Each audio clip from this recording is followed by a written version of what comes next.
마태복음 16장 말씀 보겠습니다. 마태복음 16장 13절에서 20절 말씀입니다.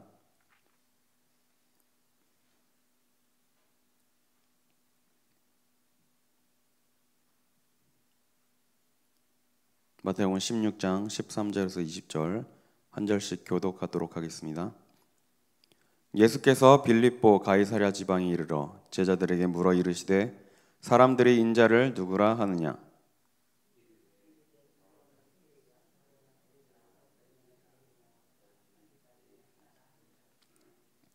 이르시되 너희는 나를 누구라 하느냐?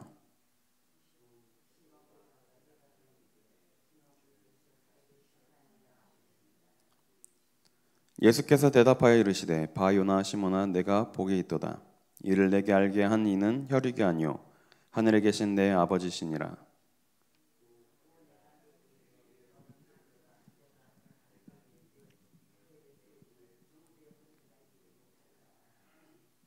두 절 같이 읽겠습니다.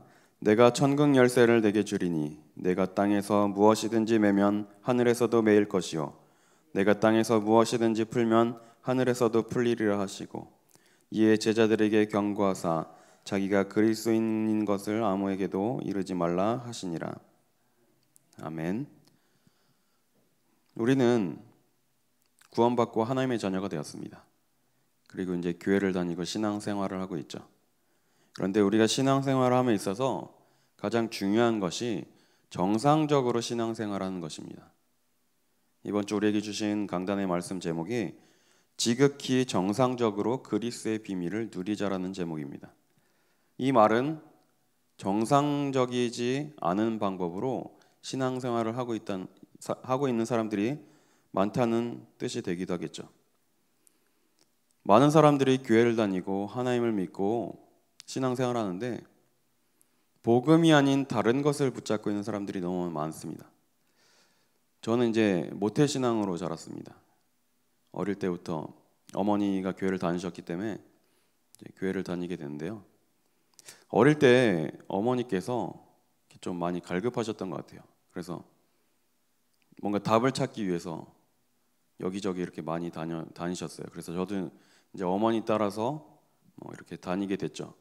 그래서 제 어릴 때 기억에 이제 어머니 따라가지고 금식 기도원에 들어갔어요. 초등학교 때인가 좀 더 어릴 때였는데 금식 기도원에 가서 어린 나이에 영문도 모른 채 금식을 하게 됐습니다.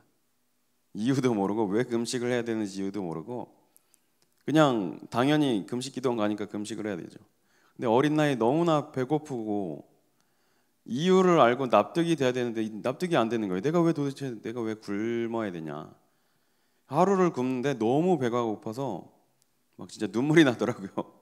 그래서 그때 이제 가장 막 생각났던 게 이제 새우맛 과자가 엄청 생각나고 컵라면이 그렇게 생각나더라고요. 금식이 잘못됐다는 말은 아닙니다. 그런데 복음의 비밀을 놓치고 금식 기도하는 것은 문제가 되죠. 오히려 이제 복음 깨달은 우리가 금식하면서 기도한다면 복음에 깊이 집중하고 하나님께로 깊이 집중할 수 있는 중요한 기도의 시간표가 될 수 있어요. 그런데 이 복음의 비밀을 놓치고 금식 기도하면 어떤 능력이 나타날까 해서 하는 금식 기도가 문제가 된다는 것입니다.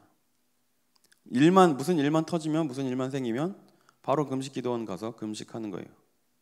근데 이제 그게 하나님의 뜻을 위해서 하나님이 원하시는 것을 위해서 기도하면서 금식하는 게 아니라 뭔가 내가 간절히 원하는 것, 뭔가 바라는 것 이것을 위해서 가는 걸 말하는 거죠.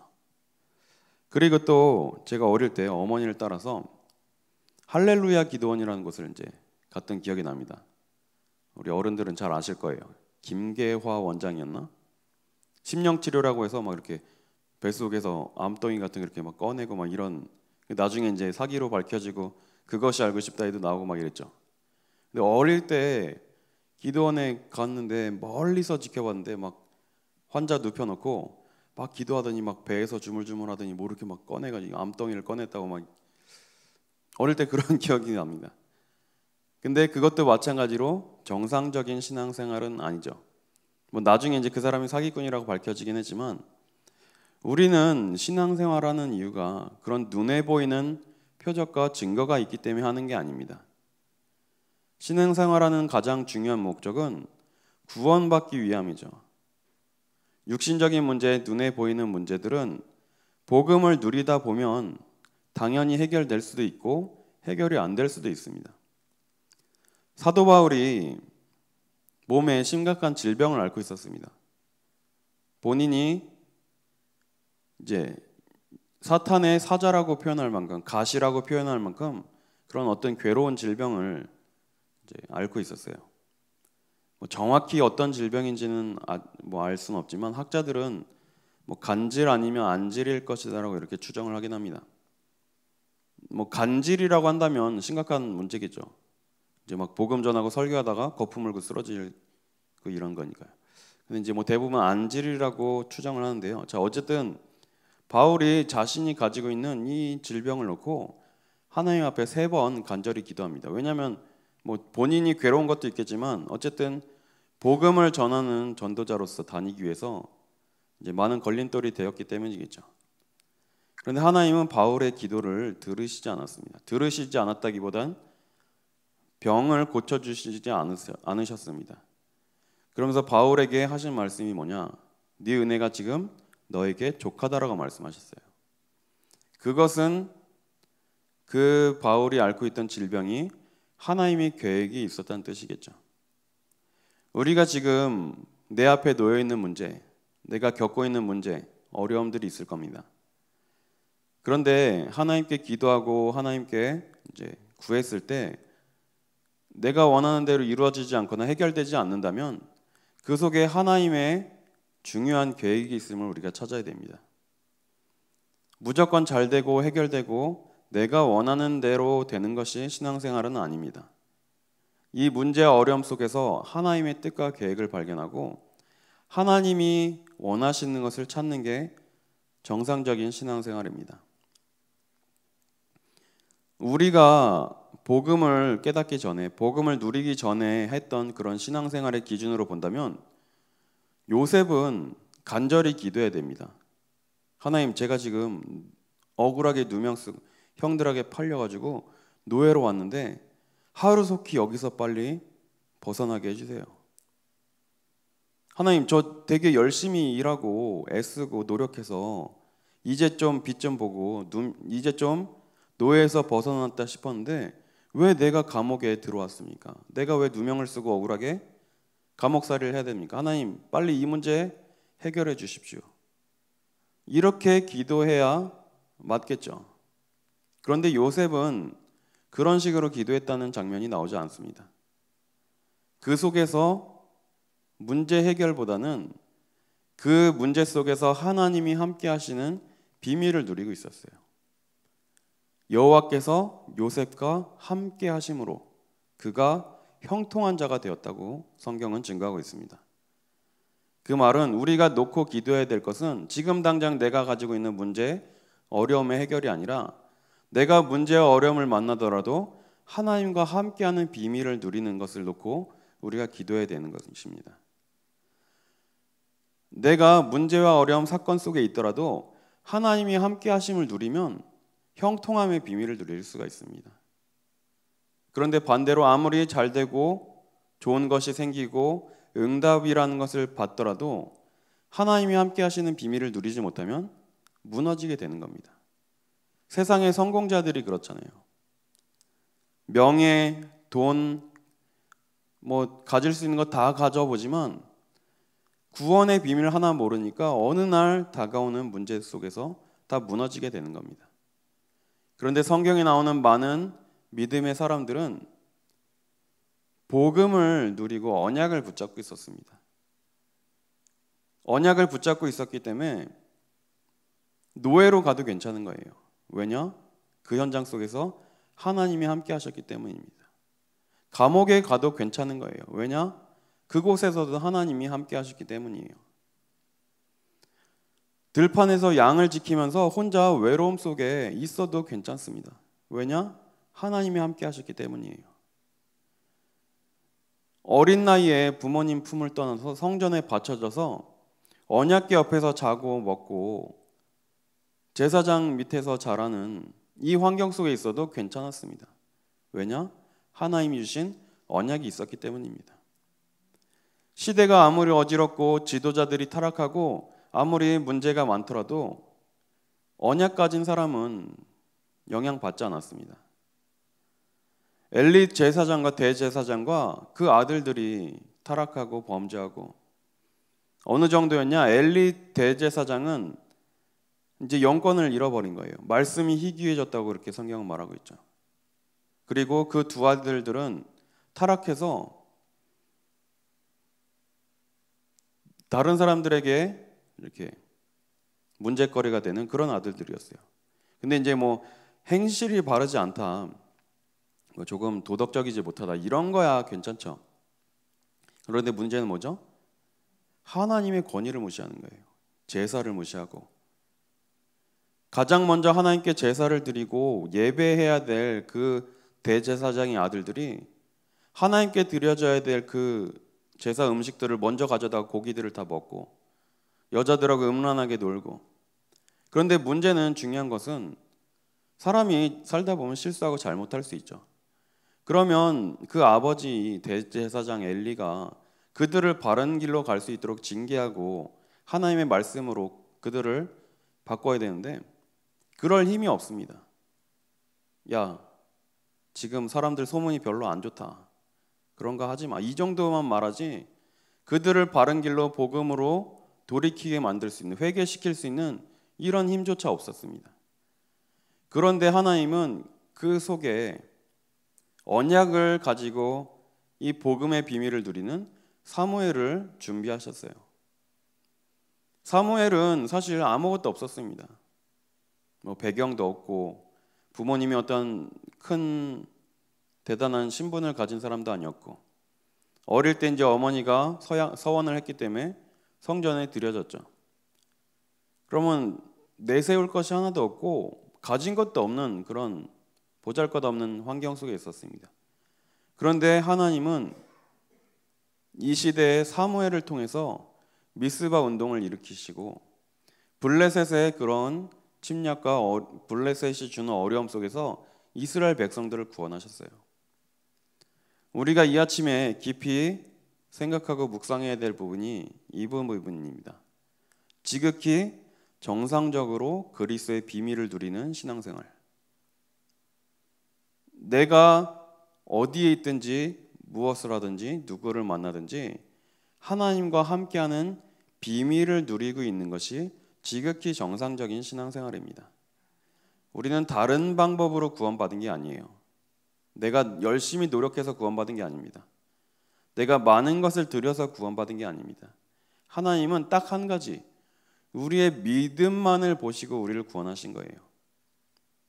그래서 이 믿음을 가지고 복음을 누리는 신앙생활하는 것이 바로 지극히 정상적인 신앙생활이겠죠.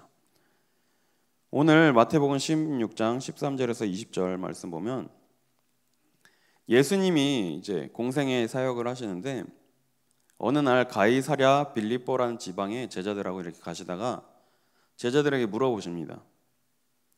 13절에 보니까 제자들에게 물어 이르시되 사람들이 인자를 누구라 하느냐. 그 말은 많은 무리들이 그 당시에 예수님을 따라다녔는데 그 많은 사람들이 예수님을 어떻게 생각하느냐, 어떻게 믿고 있느냐, 이렇게 물어보신 것이죠. 그래서 제자들이 이렇게 대답합니다. 더러는 세례 요한, 더러는 엘리야, 어떤 이는 예레미야나 선지자 중에 하나라 하나이다. 예수님을 따라다녔는데 예수님을 세례 요한같이 본 겁니다. 지금 부패하고 타락한 시대를 정화시킬 어떤 그런 구국 운동을 하는 이러한 선지자로 본 사람들이 있습니다. 예수님이 그런 사역도 하셨죠. 성전에서 돈 바꾸고 짐승 파는 자들을 이제 상을 엎어버리시고 막 채찍질하시고 내 집은, 내 아버지 집은 기도하는 집이다, 막 이렇게 막 사회 정화를 시키는 이런 일도 하셨어요. 부패하고 타락한 것을 바꾸셨죠. 그런데 예수님이 이 땅에 오신 목적의 본질은 어떤 사회 변화는 아닙니다. 그런데 많은 사람들이 예수님을 보고 그렇게 예수님을 믿은 거죠. 또 어떤 이는 엘리야 같다고 이렇게 얘기를 했습니다. 엘리야는 많은 능력을 나타낸 그런 선지자였습니다. 엘리야가 기도할 때 비가 안 오기도 하고, 다시 기도했을 때 비가 내리기도 하고요. 죽은 사람을 살리기도 하고, 바알과 아세라 선지자 850명과의 대결에서 승리하기도 하고요. 많은 능력을 보여줬던 그런 선지자였습니다. 예수님도 많은 병자들을 고치시고 죽은 사람들 살리시고 오병이어의 기적을 베푸시고 가나의 혼인잔치 이런 이적을 계속 베푸셨어요. 그러니까 사람들이 예수님을 따라다니면서 예수님은 이런 능력을 행하는 선지자구나 이렇게 본 겁니다. 자, 마찬가지로 예수님이 이 땅에 오신 본질적인 목적은 아닙니다. 복음을 전하시기 위해서 이러한 이적도 보여주신 것뿐이지 이게 본질적인 목적은 아니죠. 그리고 어떤 이는 예레미야 같다라고 이렇게 얘기를 합니다. 예레미야는 민족의 비참한 상황을 보면서 애통하면서 눈물을 흘렸던 선지자예요. 지금 우리 민족이 하나님께로 돌이키지 않으면 우리 민족이 바벨론에 의해서 망하고 포로로 갈 것을 미리 말씀을 통해서 확인하고 그것을 보면서 슬퍼하고 눈물을 흘렸던 선지자입니다. 예수님도 마찬가지로 어려운 사람들, 불쌍한 사람들을 보고 눈물을 흘리시기도 하고요. 이러한 부분이 분명히 있었습니다. 그런데 역시나 마찬가지로 예수님이 이 땅에 오신 본질적인 목적은 그런 박애주의적인 그런 것은 아니죠. 그리고 많은 사람들이 예수님을 그냥 단순히 선지자 중에 한 명이라고 본 것입니다. 이슬람교에서도 주장하는 게 이거죠. 예수님이 선지자라고 이렇게 봅니다. 그런데 이제 마호멧을 더 위대한 선지자라고 보죠. 그런데 이때 예수님이 이제 무리들이 이렇게 나를 생각하고 보는데 그러면 제자인 너희들은 나를 어떻게 생각하냐? 나를 누구라 하냐? 그래서 15절에 너희는 나를 누구라 하느냐 이렇게 물어보죠. 그때 16절에 베드로가 중요한 고백을 합니다. 시몬 베드로가 대답하여 이르되 주는 그리스도시요 살아계신 하나님의 아들이시니이다. 예수님은 그리스도이시고 살아계신 하나님의 아들이라고 고백합니다. 이게 바로 예수님이 이 땅에 오신 가장 본질적인 목적이에요. 주는 그리스도시요. 예수님은 그리스도이십니다라는 고백은 하나님이 죄를 짓고 떠난 모든 사람들을 구원하기 위해서 보내시기로 약속한 그 메시아가 바로 당신입니다라고 고백한 것입니다. 하나님이 모든 인류를 구원하시기 위해서 구원자를 보내겠다고 약속하셨는데 그 약속의 주인공이 바로 예수님 당신입니다라고 고백한 것입니다. 그리고 살아계신 하나님의 아들이십니다. 여기서 말하는 아들은 독생자를 의미합니다. 한 명밖에 없는 아들. 많은 여러 형제 중에 한 명도 아니고 단 한 명을 말하는 거예요. 하나님이 우리에게 주신 구원자는 예수 그리스도 한 분밖에 없습니다. 그래서 우리는 이 비밀을 누리는 것이 정상적인 신앙생활인 줄 우리가 붙잡아야 될 줄 믿습니다. 그래서 우리는 이걸 붙잡고 가는 거예요. 우리가 다른 사람들처럼 예수님을 세례요한 같이 바라보고 가는 것이 아니라 엘리야나 예레미야처럼 보는 것이 아니라 예수님은 하나님께서 우리에게 보내기로 약속하신 그 구원자임을 믿는 게 지극히 정상적인 신앙생활하는 겁니다. 그래서 이 고백을 한 베드로에게 예수님이 축복하시죠. 17절에 보니까 바 요나 시몬아 네가 복이 있도다. 이를 내게 알게 한 이는 혈육이 아니요 하늘에 계신 내 아버지시니라. 그리고 이 고백 위에 너는 베드로라. 내가 이 반석 위에 내 교회를 세우리니 음부의 권세가 이기지 못하리라. 내가 천국 열쇠를 내게 주리니 내가 땅에서 무엇이든지 매면 하늘에서도 매일 것이요 내가 땅에서 무엇이든지 풀면 하늘에서도 풀리리라 하시고 베드로가 이 위대한 고백을 합니다. 지구가 생기고 최초로 예수님이 그리스도란 고백을 하게 되죠. 그럼 중요한 것이 무엇일까요? 여기서 베드로가 중요한 게 아니라 베드로가 예수님을 그리스도라고 고백한 이 고백이 중요합니다. 마태복음 16장 이 성경의 주인공도 바로 예수 그리스도입니다. 그런데 천주교에서는 이것을 가지고 베드로를 높이 이렇게 추앙을 하죠. 그래서 이것을 가지고 베드로를 1대 교황으로 보고 시작한 것이 이제 천주교입니다. 그래서 여기 우리 베드로 병원 지나가 다니시다 보면 보셨겠죠. 베드로 동상 아주 크게 서 있고 손에 이따만한 열쇠를 들고 있어요. 이게 이제 오늘 본문에 나오는 천국 열쇠를 의미하는 거겠죠. 베드로도 다 지나가는 사람입니다. 그리스도 외에는 중요한 게 아니에요. 그런데 베드로를 그렇게 성인으로 교황으로 추대해 놓고 그건 이제 바른 신앙이 아니겠죠. 베드로의 믿음, 베드로의 고백이 그리스도란 고백이 중요한 거지 그 고백을 한 베드로 자체가 그렇게 중요한 것은 아닙니다. 우리도 마찬가지로 복음의 본질을 바르게 붙잡고 구원의 비밀을 바르게 누리는 신앙생활을 해야 될 점 있습니다. 그래서 우리가 하는 것을 보고 종교생활이라고 하지 않는 것입니다. 우리는 복음을 누리는 신앙생활을 하는 겁니다. 종교생활은 이 복음의 비밀을 놓치고 열심히 하고 노력하고 애를 쓰는 것을 보고 종교생활이라고 해요. 내가 찾으려고 애를 쓰는 것을 보고 종교라고 합니다. 그런데 하나님이 우리를 택하시고 하나님이 우리를 찾아오시고 하나님이 우리에게 주신 것을 복음이라고 하는 거예요. 그래서 우리는 내가 무엇을 붙잡고 내가 무엇을 위해서 달려가는 것이 아니라 하나님이 나를 택하셨다는 그 언약을 붙잡고 하나님의 손에 이끌려 하나님의 인도를 받는 것입니다. 그래서 오늘 아침 이 아침도 하나님께 집중하며 하나님이 함께 하시는 비밀을 누리시길 바랍니다.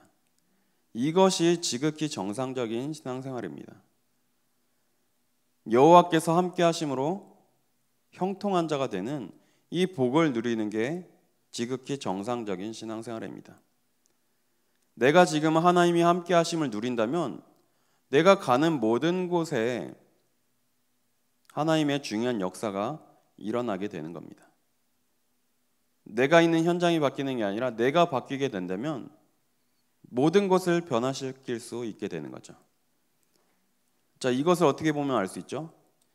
요셉이 노예로 있으면서 감옥에 있으면서 막 전도지 뿌리고 다니지 않았어요. 예수 믿어라, 하나님 믿어라 이런 얘기 하고 다니지 않았습니다. 그런데 불신자였던 바로 왕이 요셉을 보고 뭐라고 고백하죠? 우리가 어떻게 이렇게 여호와의 신에 감동된 사람을 충만한 사람을 찾을 수 있으랴. 하나님을 안 믿는 불신자 바로 왕이 보고 알았습니다. 야, 저 사람은 정말 하나님이 함께하는 사람이구나. 우리 성도님들이 오늘 하루 이 비밀, 이 힘을 누리고 가시는 모든 현장 속에서 이 비밀을 누리고 계신다면 우리 성도님들을 보시는 다른 주변의 많은 사람들이 야, 진짜 저분 보니까 하나님이 살아계신 것 같다라고 그런 고백을 하게 될 줄 믿습니다.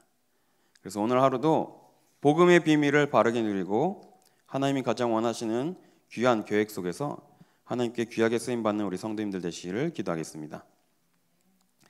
하나님 감사합니다. 우리에게 믿음을 허락하시고 우리에게 은혜를 주셔서 하나님의 자녀가 되게 하시니 감사드립니다. 하나님, 우리가 복음이 아닌 다른 것들은 다 내어버리게 하시고 오직 복음에만 집중할 수 있는 은혜를 더하여 주옵소서. 우리 귀한 성도님들 가시는 모든 현장 위에 하나님이 함께 하심을 누리며 형통함의 복을 날마다 누리게 하여 주옵소서. 그래야 가는 모든 현장을 살리며 만나는 모든 사람들을 살려내는 귀한 사역 감당할 수 있도록 은혜를 더하여 주옵소서. 이제는 우리 주 예수 그리스도의 은혜와 하나님의 사랑하심과 성령님이 내주 인도 역사 교통 충만케 하심이 예수가 그리스도라는 믿음의 고백을 하고 지극히 정상적인 그리스도의 비밀을 누리며 많은 사람들을 살리기 위하여 현장으로 나아가는 우리 귀한 성도님들 위해 또 우리 늘 좋은 교회 위에 지금으로부터 영원까지 항상 함께 있을지어다. 아멘.